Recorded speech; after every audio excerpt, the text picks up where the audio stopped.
All right, everybody, welcome into Breathe TV for today, April 24th, 2019. My name is Mike Hess, and I will be your guide through the world of COPD-related health topics and other miscellany today. It's good to be back after a little bit of a layoff. We had, at the beginning of the month, we had our annual Michigan Society for Respiratory Care State Conference, which impinged on the Wednesday where we normally do this, about every 2 weeks or so. And then I realized in the next couple of weeks I was going to be having other stuff come up on the every other Wednesday, so I gave it one more week off, and then ended up having another thing come up, which we'll get to in a few minutes. But first, if you're new to the program here, we are going to be talking about a topic of the day. This week we are going to be talking about the variety of things that you can smoke or inhale or all of that kind of fun stuff, and some of the myth and the hype surrounding them. We're going to take a look at what we can do to hopefully help some of the, or to assist in some of those strategies and help keep some of those problems down a little bit.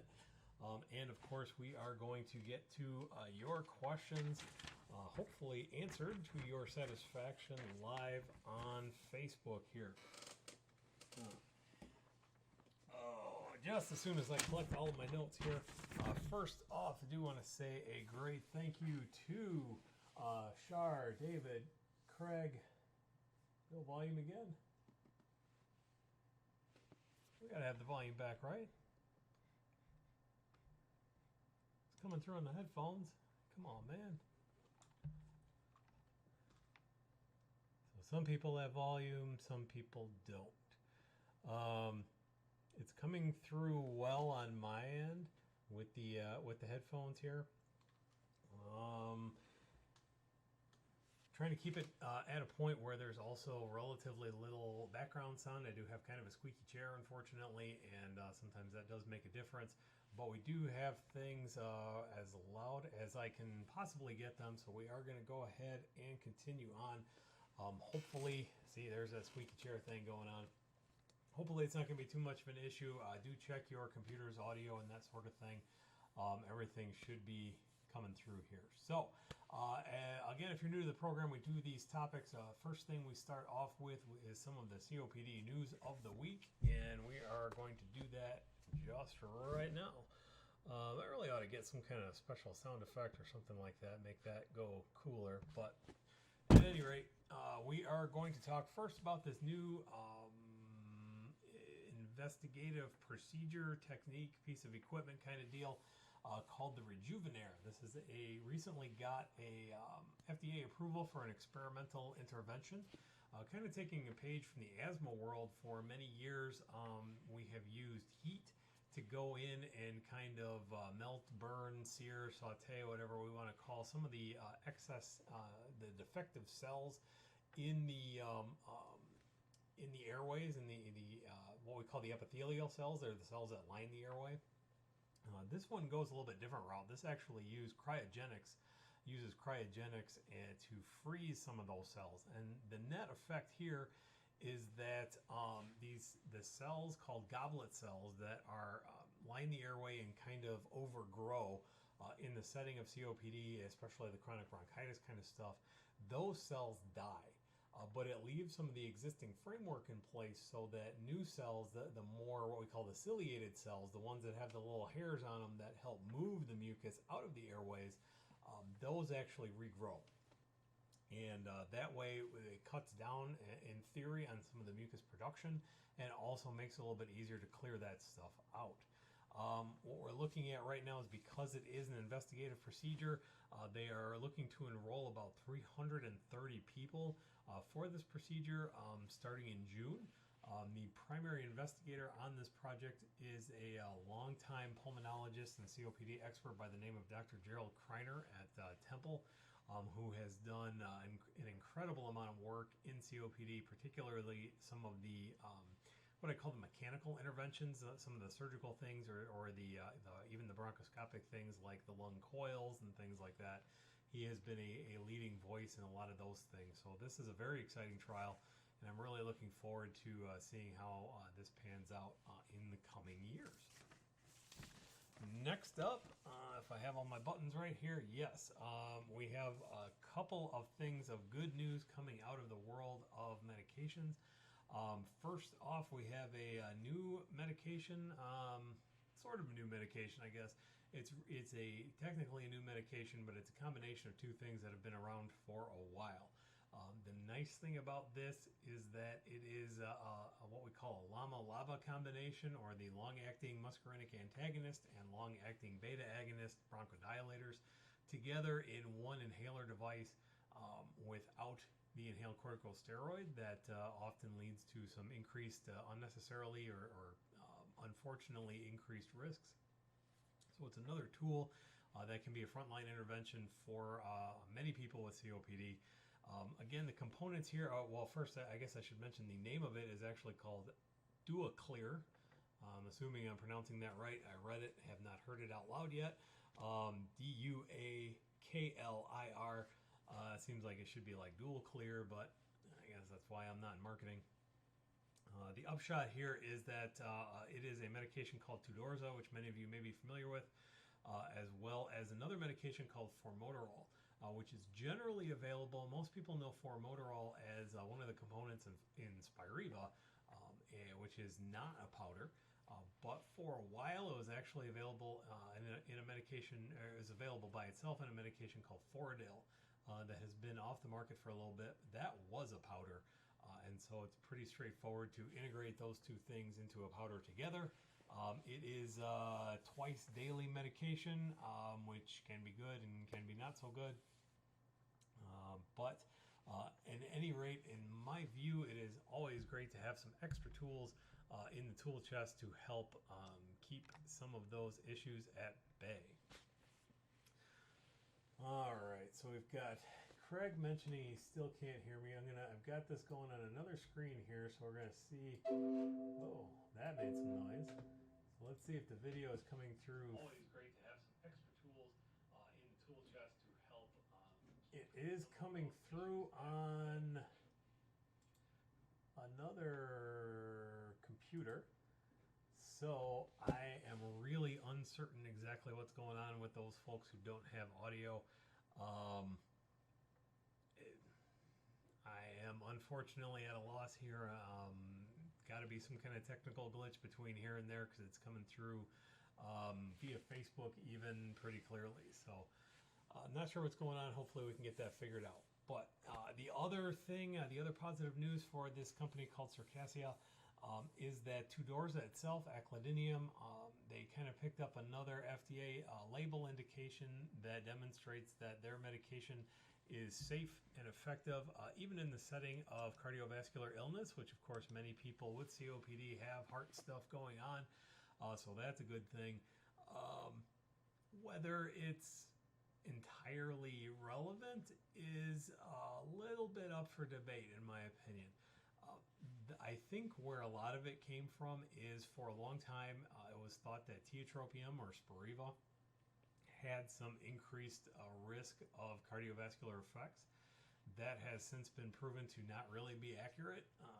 Hasn't really been discovered in follow-up studies, and so I kind of wonder if getting this label thing is really more of a thumbing their nose at Spiriva than anything else. But anything, I guess, that demonstrates relatively low risk is pretty good news for the community at large. So that is that. Third piece of news today is on a different button. There we go. So for many years, and I was taught this also even in my own career in respiratory school, beta blockers are generally not a great idea for people with COPD, and that kind of makes sense if you're on a beta agonist kind of medication like albuterol, for example, one of the most common ones. In theory, if you have a beta blocker that is preventing these beta receptors from doing their thing and bronchodilating and having cardiovascular effects and all that stuff, your beta agonist is not going to work either, and so you're not only are you going to get the effects to keep down your blood pressure and things like that, you're also not going to get those bronchodilator effects. However, as we have done more research and more isolated some of the different subtypes of beta receptors, we've been able to kind of figure out which beta receptors are in the lungs and which ones are in the heart, and of course create new medications that more specifically target that to keep some of the adverse effects down. And beta blockers are, of course, part of that conversation. And what we're seeing now is I can barely hear. Well, I can do something about that at least. We'll turn up that volume a little bit. Maybe it's just not playing nice with the stream, but at any rate, so there's this relatively new one. One source called the new, one source said it's been around for about 30 years, so it kind of depends, I guess, probably what country you're in and that sort of thing, called bisoprolol. Probably not pronouncing that right. That's another one that you see a lot read and you never really say out loud that much. They're looking at trying to figure out whether beta blockers can actually have some benefit. They have shown that certain kinds of beta blockers actually do reduce that cardiovascular risk in people with COPD because they're only targeting the heart. They're not blocking the effects of the beta agonist bronchodilators. They're not having any of those effects. And when you're able to take some of the load off the heart, then, again, generally that's a better outcome. That's going to be more effective for people and reduce their risk on that, particularly with people who may not know that they have any kind of cardiovascular or heart problem at all. Kind of call it the silent or unknown risk factors there. So there's a study in England right now that's starting up called the BICS study, bisoprolol and COPD study. They are looking at for about 1,500 people. You're eligible to participate if you're 40 years or older and have had at least 2 symptom flares or exacerbations in the last year. So that we can try to figure out whether this beta blocker in particular can be of use and can be helpful. The thought is it can potentially reduce that cardiovascular risk by about a third. A third fewer heart attacks, a third fewer cardiovascular bad things happening. So, whether that pans out or not, again, it's going to be a nice thing to have in the tool chest and see what happens. So, still having some feed problems here and there, but we're going to keep on trucking along. The reason I was a bit late today, I am very excited to announce we had another meeting today, and we are going to be having the second annual, come on clicky things, second annual fundraiser COPD golf outing right here in Kalamazoo, Michigan. We're looking at September 7th at the Red Arrow Golf Course. If any of you are interested or happen to be in the Kalamazoo area or want to take a road trip for whatever reason, this is a great event put on by a local COPD advocate, a person living with COPD himself named Mike Pascal, who volunteers at the course and has a passion for golf and obviously has a passion for COPD advocacy. He put on this event last year, was able to raise about $600 for COPD awareness and research for the COPD Foundation. We're looking to make that even bigger and even better this year. So we're going to have this 9-hole scramble. You can put together a foursome. You can come out and we'll put you in a foursome. We're going to have some prizes. We're going to have some games at a lot of the holes closest to the pin. The really nice thing about this particular course is that it's all par threes. It's all relatively short. Mike tells me that he's had, he has COPD himself, and he has several friends who have COPD, and they're able to walk the course in about an hour or so. So come on, if you're in the area, come on down. Sign up for a foursome. It's for a very good cause, of course. I may be a little bit biased, but of course, COPD is a pretty good cause in my book, and we're looking to have a good time. We're going to have more information available very soon through the Breathe Kalamazoo website, breathekzoo.com. We'll also be promoting that a little bit on Facebook. You can go to their Facebook page. We'll share the link through COPD Navigator because I happen to know a guy. And we will hopefully see a lot of people there, have a great turnout. Again, if any of you happen to know any of our local industrial complex, retail industrial complex here in Kalamazoo, we're also looking for some sponsorship opportunities, or we have some sponsorship opportunities so that we can put even more money towards COPD awareness and research. So that is our news of the 2, 3, 4-ish weeks. Obviously, there's a lot of stuff out there that we can cover, but those are kind of the biggest highlights of what I saw out there. Next up, we're going to get to our topic of the day, which is going up in smoke. We talked a little bit at the or in the event highlight thing that Facebook puts out there. We focus a lot in COPD and in respiratory disease on tobacco smoking. A lot of our stuff is targeted toward tobacco cessation, getting off cigarettes, getting even to the expense sometimes of even cigars and pipes and stuff like that. We want to get people off of tobacco. But we have a couple of other new contenders coming out these days. You know, the first thing we see is that in many states, marijuana is becoming legal, both for medicinal purposes and for recreational purposes. And while we have been concerned about this in the past from an illicit substances point of view, it's becoming, for better or for worse. And now I am by no means any kind of reefer madness guy, but I'm also not going out to get my green card or whatever, my MedMary card, whatever we want to call it. I'm more of a personal independence kind of guy. So I try to split down the middle with this. This is not at all intended to make anybody afraid or to cause anything. This is just kind of to present what we know and what we don't know about this particular substance. It's always very controversial. When Navigator first started, when our Facebook group COPD Navigator first started, it was really iffy for a long time. How much do we talk about it? How little do we talk about it?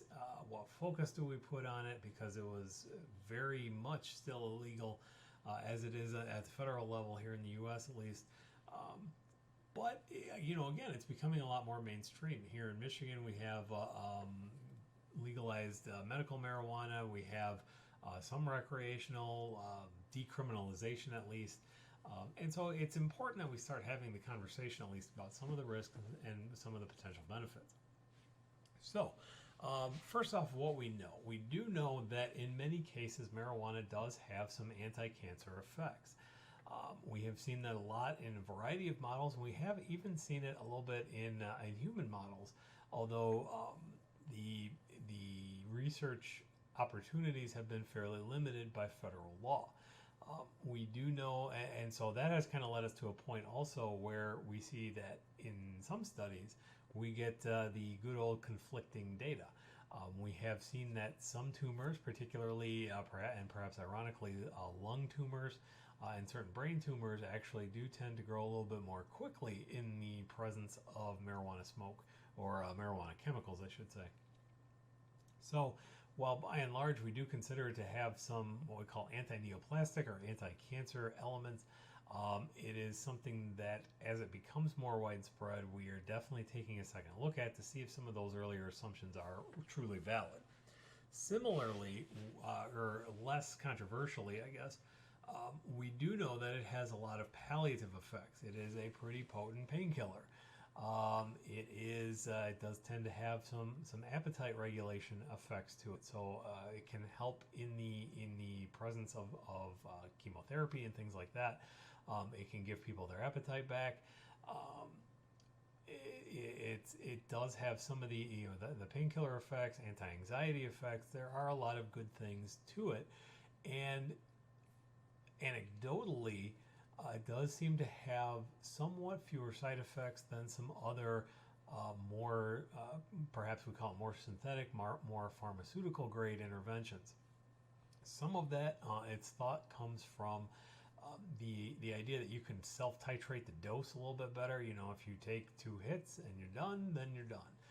Whereas it's hard you take a little bit of a pill and then a little bit more and a little bit more and a little bit more. It's difficult to kind of titrate that dose to where you're comfortable, and so that gives you a little bit more window for not necessarily an overdose, but a hyperdose, where you get a little bit more of the increased adverse effects. The effect that it has on COPD is entirely unclear. Again, a few of the initial studies seem to suggest that it was not as damaging to the lungs. Tobacco or marijuana smoke was not as damaging to the lungs as tobacco smoke, which was thought to be fantastic news, especially for that segment of the community that is really enthusiastic about marijuana. But as the prevalence has gone up, and as some research opportunities have presented themselves, we found that kind of in general that's true, but also when you do get when somebody does get COPD related to marijuana smoke, it tends to be much worse. We tend to see higher areas of what we call bullae, or the big air sacs in the lungs that can rupture very easily and cause what we call pneumothorax, where you have it's part of the lung collapses and ruptures, and it's really a bad deal. We see that it's, again, far more aggressive damage, far more significant damage. So it's it's a bigger gamble. Even if it comes down to the idea that if you're less likely to, you may be less likely to get it, but if you get it, it's going to be a lot worse. I don't know that that's a gamble that I would want to take. But again, to each their own. So with that, it's thought that some of it is dose dependent. Again, as some of this stuff becomes more mainstream, people are admitting to it a little bit more and admitting to their consumption a little bit more. And we're also starting to see people who are openly consuming it a little bit more and don't. And so we have kind of this early effect where we can see it. And we do see that perhaps even more so than tobacco, your likelihood of risk is very much dose dependent. The more you smoke, the heavier you smoke, the longer you smoke marijuana, the more likely it is that you are going to have some of these negative effects. Again, not to say that everybody does or everybody doesn't, or there's not a dose effect in tobacco smoke or anything like that. Some of this stuff is very related, and it kind of makes sense. You can stand in front of a bonfire, and if you're doing that for hours a day and days on end, you're probably going to have some negative effects, just like if you were standing, smoking a lot. So, but the biggest argument is that it does seem to be a little bit more dose dependent in COPD or in marijuana. So then this whole idea comes out with, well, there's a lot of chemicals in marijuana that that aren't necessarily released just by smoking. So there's this whole idea of having, sooner or later I'll figure out how all these things work. Maybe. There's this whole idea of having oils, distilling or extracting or whatever, pressing, whatever it is you have to do to get the oil out of the cannabis leaf. And then using the oil, sometimes people will vape it, sometimes people will just kind of put it, which we'll get to vaping in a minute, but sometimes people will just kind of put it under their tongue or what have you, ingest it somehow, and theoretically get the effects that way without the negative things of involved in actually smoking. But this has some issues too. Actually, somebody was just asking me the other day about, where do we fall on where some of the oils are compared to, there are a couple of main types of oil. There's this whole, there is CBD oil, which honestly I'm blanking and forgot to write down what the actual acronym stands for. But this is probably the one that most people are more likely to see, because this has none of the psychoactive chemical in it. The thing in marijuana that makes you high, that THC, CBD oil does not have that in it.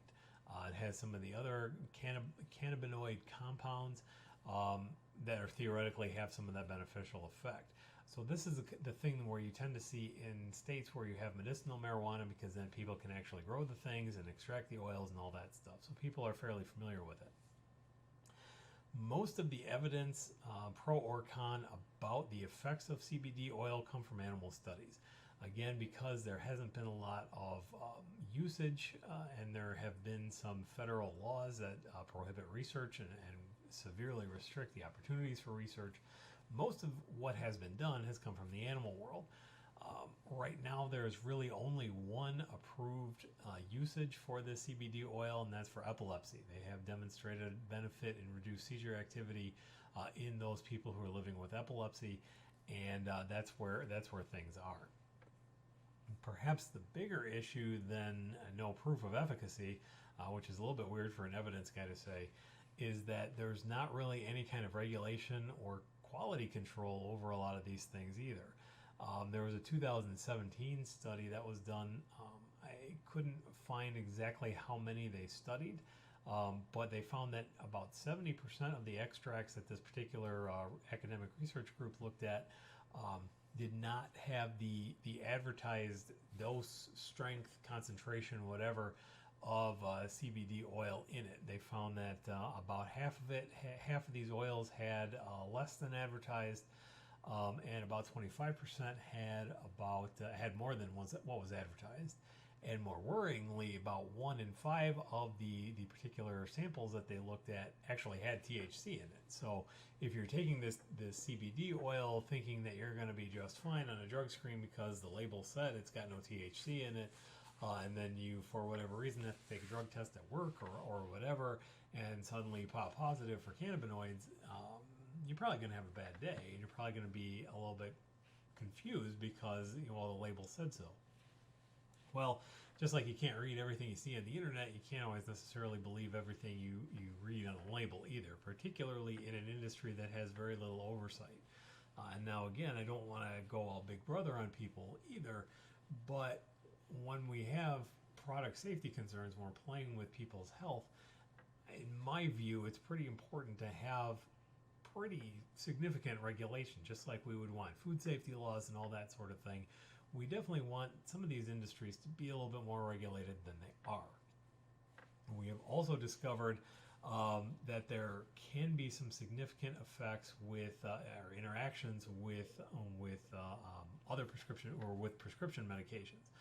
Particularly, I believe one that was mentioned was chemotherapy drugs. A lot of times people are using these oils in conjunction with chemotherapy because they're trying to get the maximum benefit possible.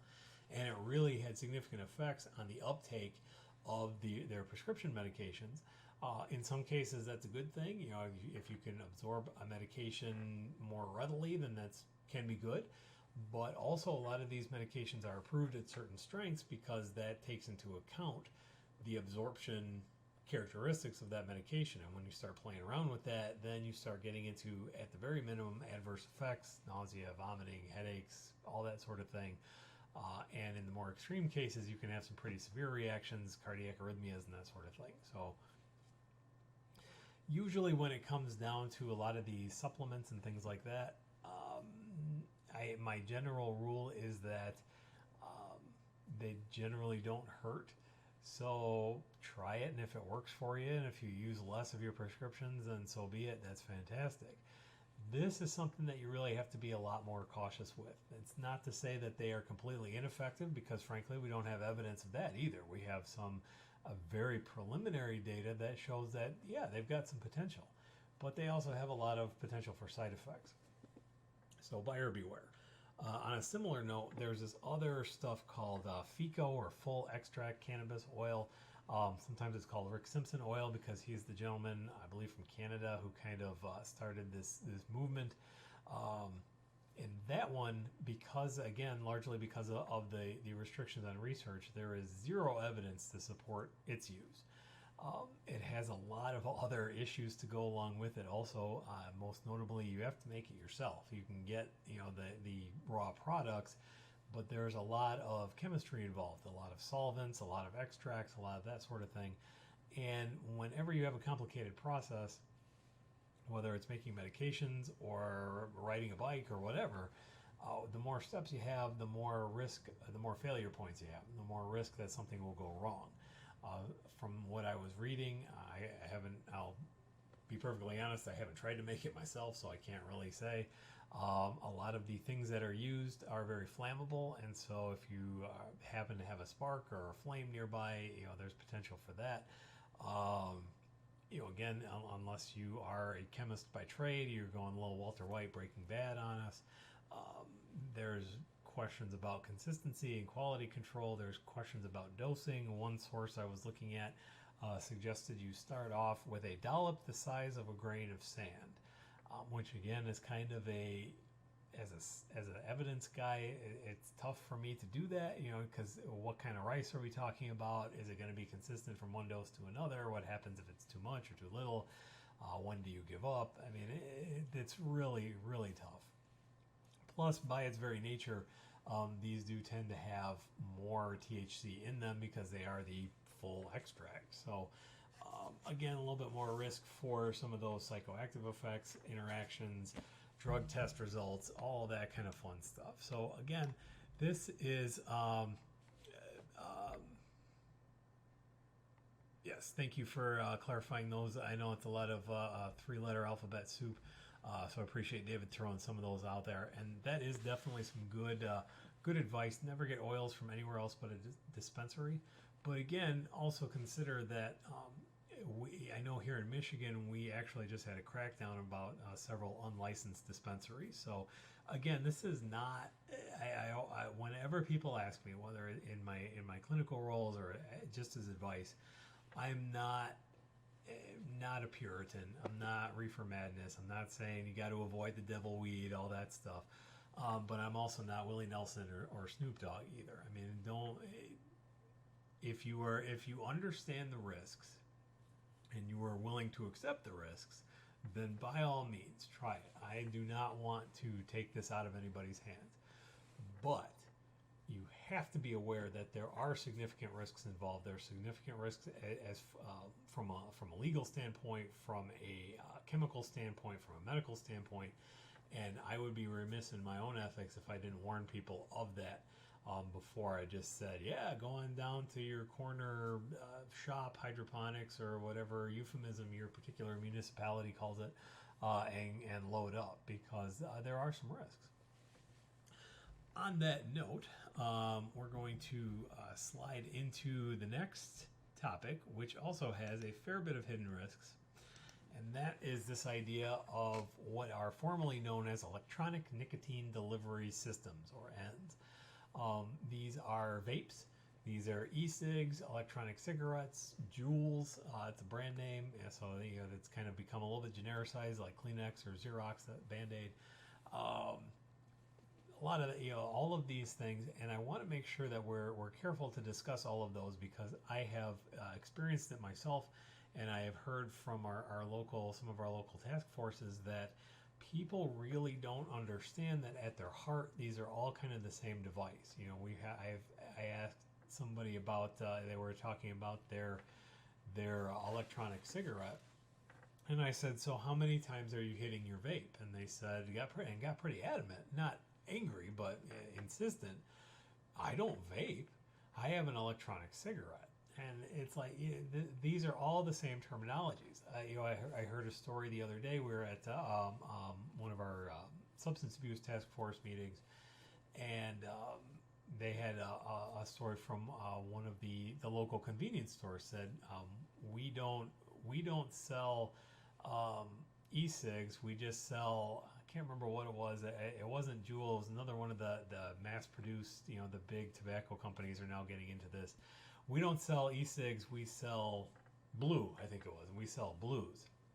And it's like, well, yeah, you can put a brand name on it, but it's still an electronic cigarette. So it's kind of a rose is a rose is a rose by any other name kind of situation. But it's important that we highlight that, because people are not aware of that. These are all the same kinds of devices, and they have all the same kind of risks. They also look very much different. This is one picture that I found of a couple of different ones that look kind of like jukeboxes or whatever. We've got some that look like traditional cigarettes. We've got some that look like pipes, which was a new one for me.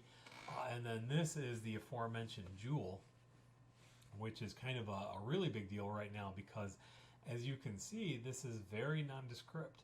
This looks very much like a flash drive, a computer drive, or a battery pack for a phone. I actually have one in my briefcase, and I looked at it and I was like, wow, I didn't even realize how much this could be one of these vape devices. And these are different from traditional cigarettes in that nothing really burns.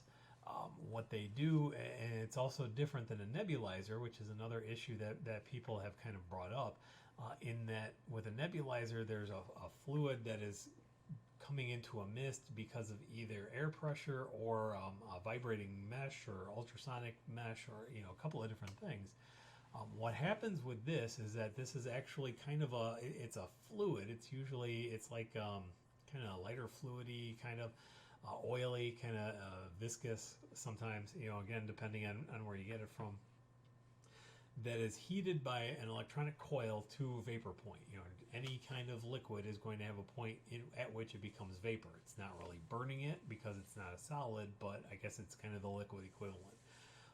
And so the thought is that this is kind of a safer alternative because, well, I'm not burning anything. I don't have the particulate matter. I don't have the ash. I don't have the tar. I don't have any of those things. And there is some logic to that. And in some of the very short-term studies that we have had, that's been true. They tend to have fewer short-term effects than traditional combustible tobacco. But, and this is big but, we do not know what some of the long-term ramifications of these devices are. Whenever you put something into your lungs, you're going to take some kind of risk. That's true with tobacco smoke, that's true with vapes, that's true with medications. We know that when you breathe in, sometimes there are effects with that. And electronic cigarettes, vapes, whatever, they're no different. There are issues with these too, and we don't know what the long-term effects are. Now, some of them are a little bit overhyped. There's this whole idea, in my view, again, this is just me speaking in my personal capacity, does not reflect the views of any association or organization I'm affiliated with. We talk a lot about popcorn lung. There's this idea of popcorn lung, which is so named because it was this chemical that was aerosolized in a microwave popcorn factory. A lot of the workers started to get this weird kind of fibrotic buildup in there. And that chemical is also present in most electronic cigarette juice, vape juice, e-cig, liquid, whatever, e-liquid, whatever we call it. Does that necessarily mean that it's going to lead directly to popcorn lung? Not necessarily, because again, a lot of this stuff is dose dependent.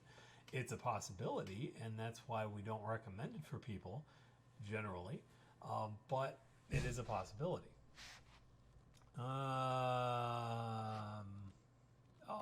So I messed up one of them there. We'll come back to the NRT and medications in a minute. So, like I said, the key takeaway here is a lot of this stuff has mixed evidence at best. If you look at a lot of the studies that come out, once a week, you'll probably see one that's like, well, no, they're not really effective. And yes, they are effective. There was one study that was a little bit controversial, came out, touched on it very briefly in a previous episode of Breathe TV. That came out in the New England Journal of Medicine, which is a very well-respected, peer-reviewed scientific journal, often considered one of the top things of it. Where was I going with this? Oh, it said that electronic cigarettes are they were an effective tool to help people quit smoking. That was the conclusion. What was missed in the conclusion was that yes, a lot of the people had stopped using the tobacco, the burning the combustible tobacco, but many of those same people were still using a vape pen 18 months afterwards. So is it a good thing that you've transferred the addiction? We kind of know what's going to happen with combustible tobacco. We don't know what's going to happen with the e-cig, so we've kind of transferred a known risk to an unknown risk. We think maybe-ish that it's less harmful, but we don't know. So is it a good thing? Is that really cessation? I don't know that I would really call it cessation, but a lot of this stuff is still so new that we don't have the long-term effects data yet. And that's not really a risk I would recommend. I would be comfortable with anybody advising anybody to take. The best idea or the best advice I have seen so far comes from, I think it was somebody at American Thoracic Society said, it's kind of a last resort. If you're having struggles getting somebody off of tobacco, try it, because maybe you can prolong things, you can lower the relative risk, you can do some of that kind of stuff. That's where these things are right now. However, their other big downside is that they are literally a gateway. The gateway theory of drug use is very controversial, obviously, but these have pretty well demonstrated in teenagers that they do lead to other stuff. That leads me to, hopefully, too many windows open here. Yeah, here we go. I mentioned a little bit earlier the Kalamazoo Area Substance Abuse Task Force recently unveiled their community report on various substances, including alcohol. And Landon brings up a very good point about alcohol has risks just like marijuana and just like everything else, and many people choose to do that. Again, I'm not telling people what to do, what not to do. My job, in my view, is to inform. I can give you my advice, I can give you my opinion, but everybody, at the end of the day, your decision is your decision.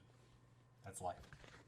But what we are seeing is we've got I actually have a physical copy of the report right here.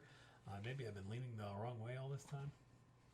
But what we're seeing is that we are seeing a massive upswing in, let's see if I can get that a little bit closer to the camera, in electronic cigarette use and declines in traditional cigarette use, and these are in our high school students. These are 7th to 11th graders that they did this study on.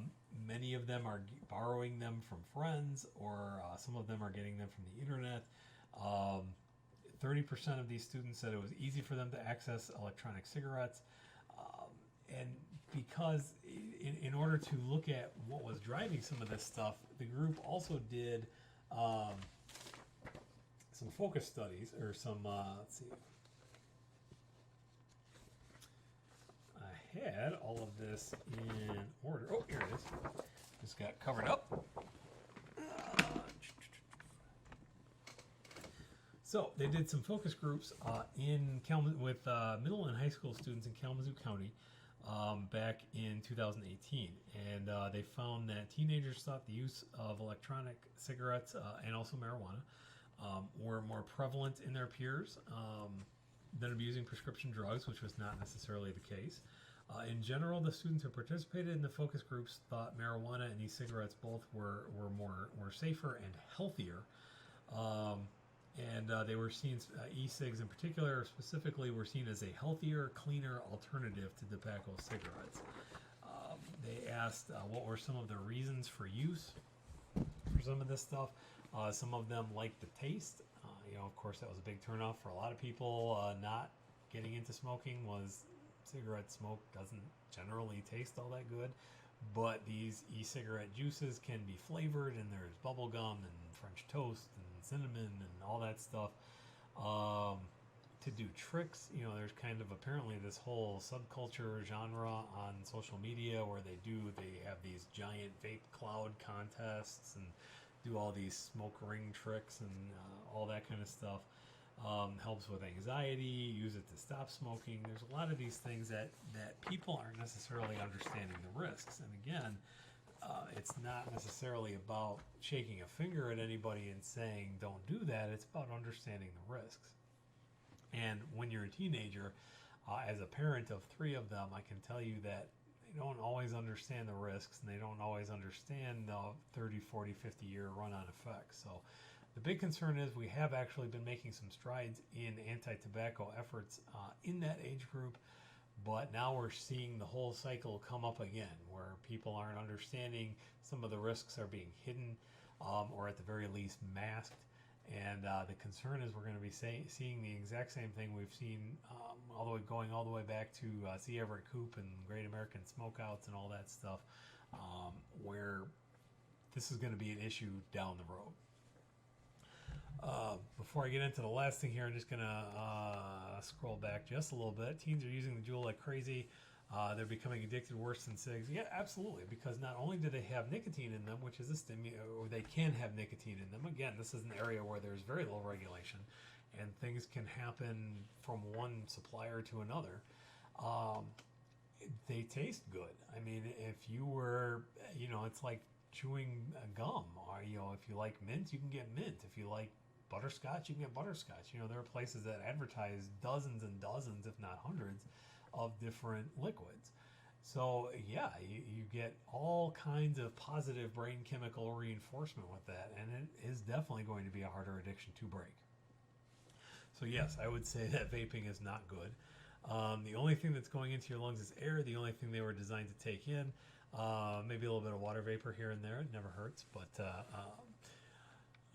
edibles, again, from an ethical professional standpoint, not necessarily going to take a stand on that, but I will say that they're better than inhalables. Be safe, don't smoke anything, that's cool. Getting a medical marijuana card is going to be very dependent on where you live. State laws vary tremendously from state to state.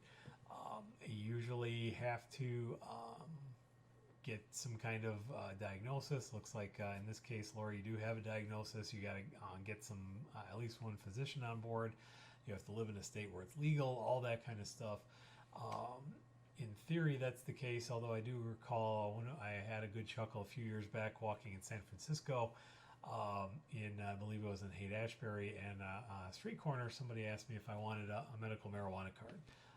I did not. I was still fairly overweight at the time, but I did not appear to have any kind of respiratory distress or anything like that. He was just kind of passing them out. So again, going to vary wildly depending on where you are. So I would not feel comfortable giving advice on that at this particular time. But you should have websites available for your state that can give you some pointers. Your clinician, your physician team might be able to point you in the right direction. There are probably some community resources. If that's something you're interested in and you understand all the risks and all that kind of stuff, then I would advise you to check out that route there. Also, hey Sam, good to see you too. Good to see you up and moving around a little bit. I hope you're feeling a little bit better. Sam's been down and out a little bit. Some people are having trouble with volume and some people aren't. I don't really, I mean, we'll probably get a little bit of reverb here, but I have a computer off to the side here where I'm getting some of the messages. Looking around a little bit. Feeling a little bit better. Sam's been down and out a little bit. Some people are having trouble. This computer is at like 3/4 volume and it's working, so. We'll probably get a little bit of reverb here, but I have absolutely no idea what's going on with some of the sound today. It seems to be hit or miss. Seems to be very dependent on your type of Facebook or your device. Unfortunately, I don't know.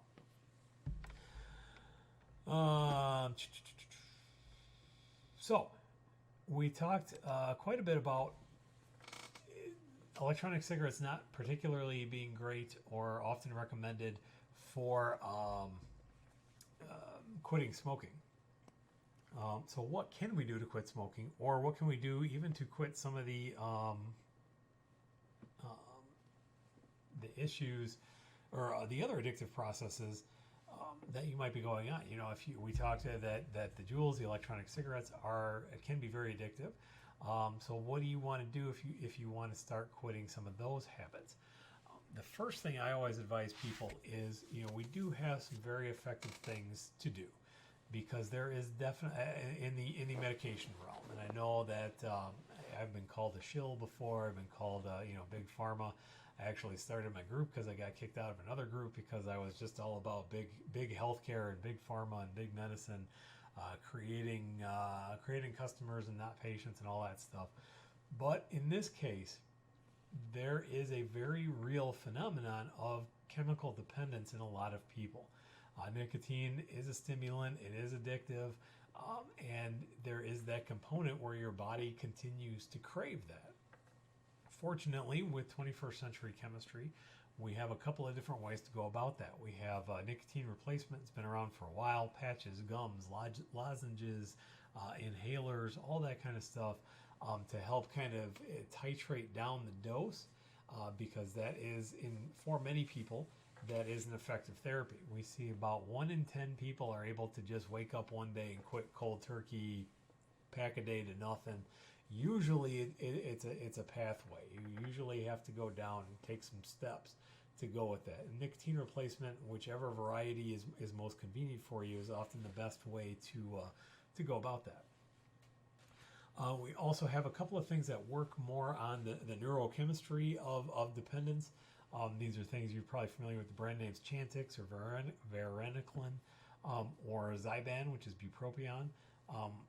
Those work again on to restore some of to rebalance some of the biochemical stuff that's going on and reduce some of the reward centers for addictions.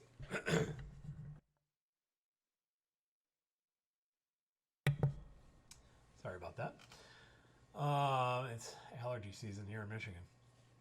So we do have those things, and they are very effective in breaking the chemical part of the addiction. But of course, that is not the only part of a habit. And so oftentimes, in my view, we do tend to be a little bit reliant on some of those chemical medicinal remedies, and we forget about some of the habits and the rituals and all those things that go along with having a habit. I point a lot to the idea of people waking up for 20 years and immediately they got their cup of coffee in one hand, they got their cigarette in the other hand. And when you don't have that ritual, there is a part of your brain that doesn't like that at all.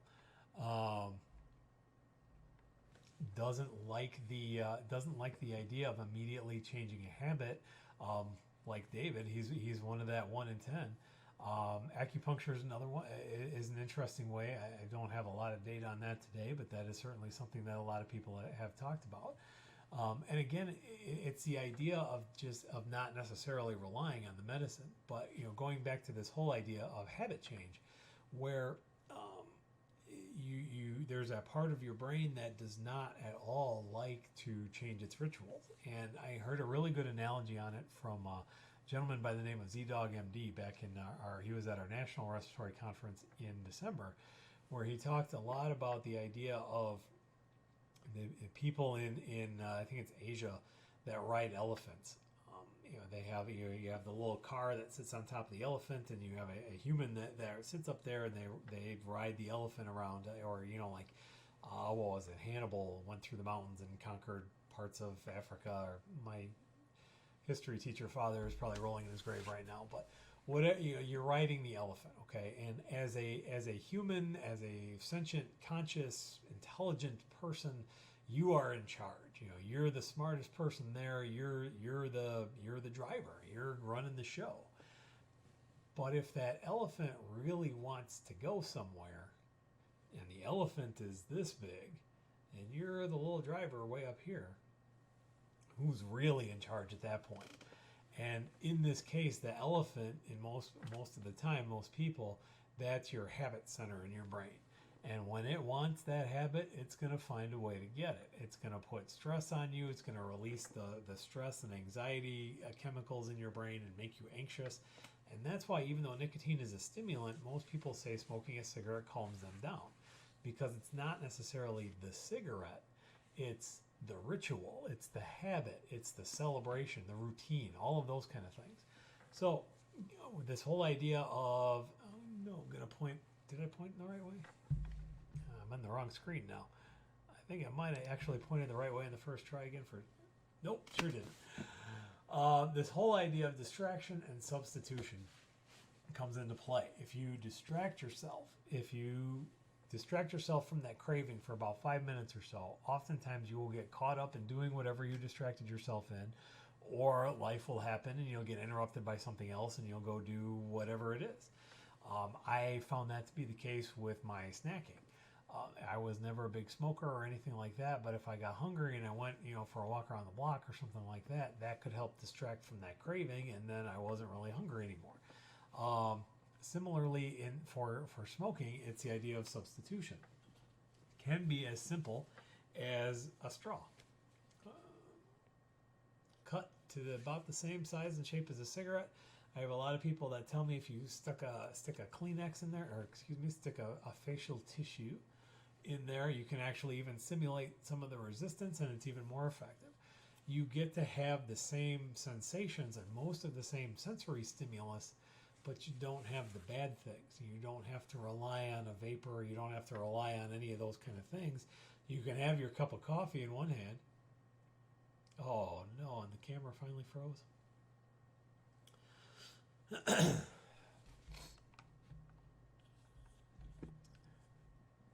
No, Tootsie Roll is having some issues with the camera for just a second here, but having the cigarette in one hand and something else, or the coffee cup in one hand and cigarette in the other hand, that's exactly what David's talking about here with using Tootsie Rolls, where you have some kind of distraction, some kind of substitution, some kind of other thing that is going to help trigger a lot of those same sensors. Maybe that'll help. All right, we should be back. You're going to trigger a lot of those same sensors. A lot of times I give people cinnamon sticks. Not everybody likes cinnamon, but if you can use cinnamon sticks, that gives you some smell sensation and some taste. Mint toothpicks, whatever flavor you want. We've got a retro candy store here in town, and some people have gotten a real big kick out of using candy cigarettes. We got those back from the 80s again. It's certainly not something I would give a kid these days because I don't want them to transfer like the vapes do. But if we can get grown-ups to use them instead of cigarettes, that could be beneficial. So it's all about the distraction and the substitution, and perhaps most importantly, peer support. The counseling, sometimes hesitate to call it counseling because a lot of times people have this negative connotation of the idea of going to the counselor because we don't like to talk about mental health stuff in our society. But if you have these peer groups and you get advice from people who have been on that path before, and you have walked it and gone through the same things that you've gone through and had that, and even from the clinical side of things, if we can talk to people and support them and find what tools and what strategies and what reinforcements we can use to help people develop new habits instead of relying on some of these old security blankets, it's a lot more effective. Habit change doesn't happen overnight, and that's kind of the last point here is we're looking to change a habit. We're not necessarily looking for a quit. You never really quit quitting. I mentioned a little bit about a security blanket. It is really unfair for somebody to just yank away somebody's stress relieving tool that they've had for sometimes 20, 30, 40 years. Again, that's why the elephant caveman part of your brain goes nuts, because it doesn't know what to do. It has relied upon that for a long time, and it's like if somebody's walking down the street on crutches and you kick out one of their crutches, they're going to fall down. It's unfair to expect otherwise, and it's similarly unfair, David aside, to expect most people to be successful with changing this habit overnight and for good. So if we start looking at this as more of a long-term commitment to change, to find new coping skills, to find new stress relievers, that's what makes it a lot more effective, in my opinion, rather than just saying you need to quit and tomorrow's your quit date and that's going to be that. So hopefully this has cleared up a little bit of the confusion or the haze or the smoke surrounding a lot of these various inhaled substances and whether we can use them to quit, whether we use them to build new habits, maybe not so good.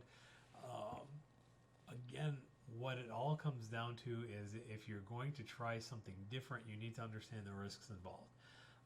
If you feel that using an electronic cigarette is the right cessation tool for you, I would advise trying something first, but that may be the right cessation tool for you. If you understand the risks that you may end up with something different or the same, down the road.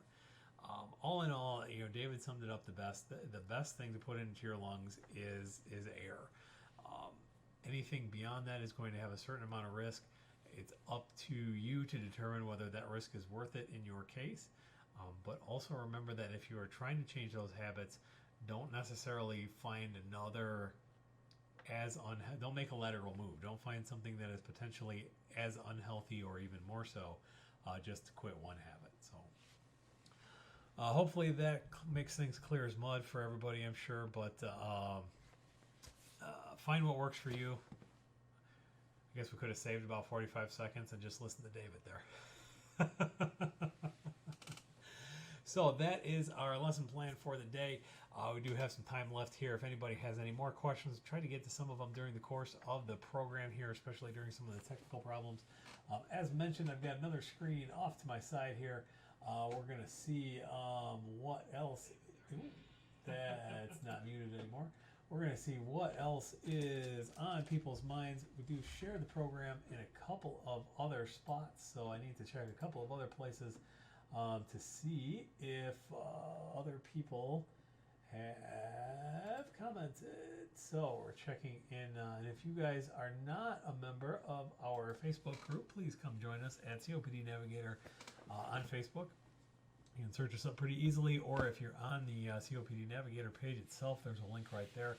We do have, I'm very fortunate to be part of a fantastic community of people, again, walking that path, doing that peer education, talking to people about their experiences, sharing their stories. I have learned and grown a whole lot as a clinician.